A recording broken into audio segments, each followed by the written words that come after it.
It's not how you post it, it's how you use it. In today's digital age, media information offer immense opportunities but also pose significant challenges. The question is, how will the power of media information deal with this? Opportunities, access knowledge and education. Media and information provide a platform for people to access knowledge, skills, learn new things, and acquire new skills. Global connectivity.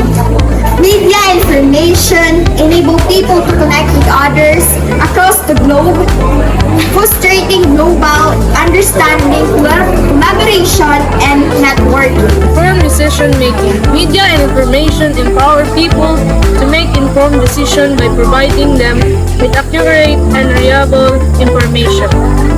Promoting social change. Media and information can be used to promote social change, raise awareness about social issues, and mobilize people to take action. Economic opportunities. Media and information can create new economic opportunities such as online businesses, digital marketing, and e-commerce.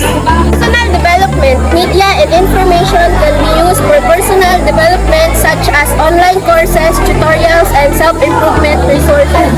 Number 1, fake news and misinformation.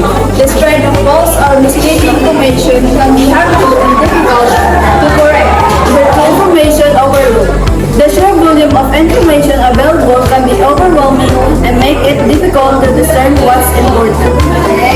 Data research. The collection and use of personal data raises concerns about privacy and security. Bias and propaganda.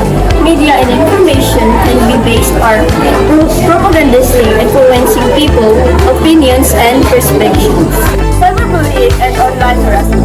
The anonymity of online communication can lead to bullying and harassment. Addiction and distraction. The availability of media and information can lead to addiction and distraction, negatively impacting mental and physical health. Intellectual property and copyright issues. The ease of sharing or accessing information raise concerns about intellectual property and copyright infringement. Thank you.